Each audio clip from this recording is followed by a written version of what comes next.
Meskipun kota Kupang dan kota Dili dulunya bersama-sama menjadi bagian wilayah NKRI, setelah 20 tahun memisahkan diri, perkembangan kota Dili dan Timur Leste sangat jauh berbeda. Saat masih menjadi bagian wilayah NKRI, dulunya Timor Leste bernama Timor Timur yang menjadi bagian provinsi ke-27. Tapi sayangnya pada tahun 2002 resmi memisahkan diri dari Indonesia. Pemisahan diri Timor Timur menjadi negara Timor Leste disebabkan oleh beberapa faktor, di antaranya sistem politik yang dianggap mereka tidak adil. Dari tanggal penetapan sebagai kota administratif, Timor Timur yang sekarang menjadi negara Timor Leste usianya jauh lebih tua daripada kota Kupang. Timor Timur ditetapkan sebagai kota administratif pada tahun 1976 dan kota Kupang pada tahun 1978. Meski begitu, kota Kupang saat ini jauh lebih berkembang pesat dari berbagai sisi dibandingkan kota Dili yang merupakan ibu kota negara Timor Leste. Setelah 2 dekade memisahkan diri, melirik perkembangan kota Kupang yang berbatasan dengan kota Dili sangat menarik untuk disimak. Penasaran apa saja yang menjadi perbedaan antara kota Kupang di Nusa Tenggara Timur dan kota Dili di Timor Leste?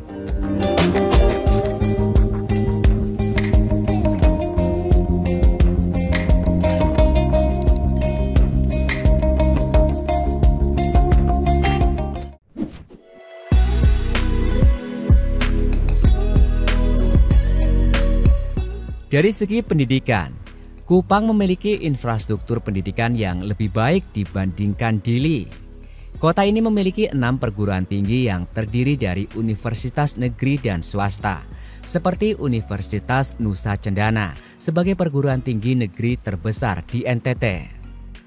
Ketersediaan pendidikan dasar dan menengah juga relatif merata di Kupang, berkat perhatian dari pemerintah daerah dan pusat melalui dana APBN serta otonomi khusus. Sedangkan Dili sebagai ibu kota Timor Leste hanya memiliki 4 perguruan tinggi, yaitu 1 universitas negeri dan 3 universitas swasta. Sayangnya akses pendidikan masih menjadi tantangan besar di Timor Leste, terutama di daerah pedalaman. Tingkat partisipasi sekolah dan kualitas pendidikan masih rendah jika dibandingkan dengan Kupang, sehingga banyak mahasiswa Timor Leste memilih melanjutkan studi ke Indonesia atau negara lain.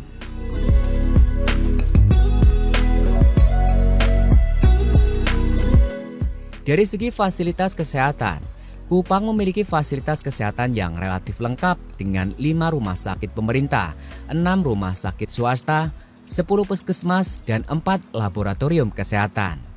Sistem kesehatan di Kupang terus berkembang menyediakan akses yang lebih baik bagi masyarakat lokal dan sekitar. Program vaksinasi dan penanganan penyakit menular juga berjalan dengan baik, mendukung upaya peningkatan kualitas hidup masyarakat. Sedangkan di Dili, data fasilitas kesehatan di Dili tidak sepenuhnya tersedia. Namun WHO mencatat bahwa Timur Leste berhasil menghapus kasus malaria sejak 2018. Meski demikian, akses layanan kesehatan di Dili masih terbatas, terutama di wilayah luar kota. Banyak masyarakat Dili bergantung pada fasilitas kesehatan di negara tetangga, termasuk Indonesia, untuk pengobatan yang lebih kompleks.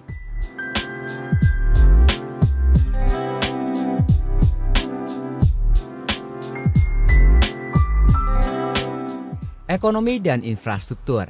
Dari segi komoditas ekspor dan ekonomi lokal, Kupang memiliki sektor ekonomi yang lebih beragam, didukung oleh komoditas seperti lilin lebah dan kayu cendana.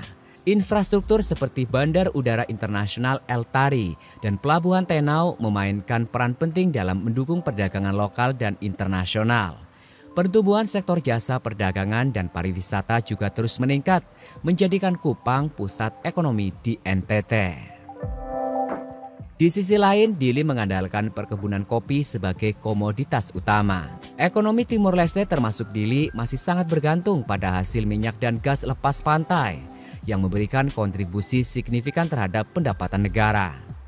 Bandara Internasional Presidente Nicolau Lobanto mendukung aktivitas ekonomi, namun diversifikasi ekonomi belum optimal, menyebabkan ketergantungan yang tinggi pada impor.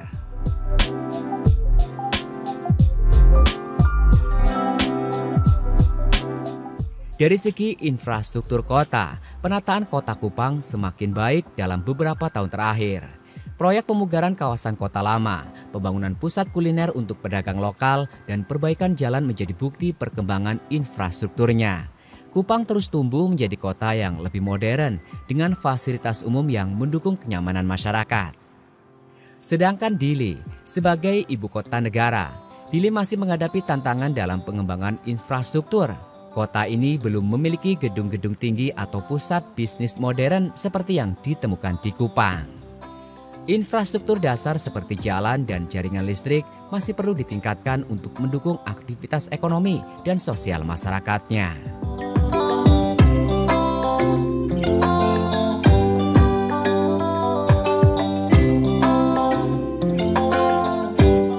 Dari segi pariwisata, Kupang memiliki daya tarik wisata yang beragam, seperti Pantai Lasiana, Gua Kristal, dan Teluk Kupang.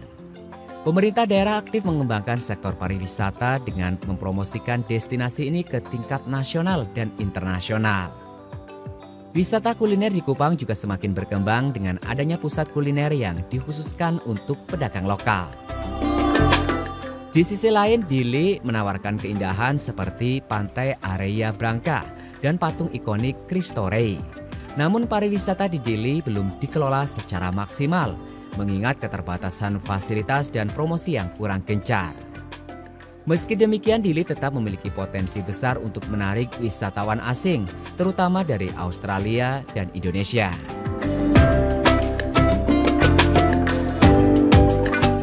Dari berbagai aspek, Kupang lebih unggul dibandingkan Dili dalam hal pendidikan, infrastruktur, dan ekonomi.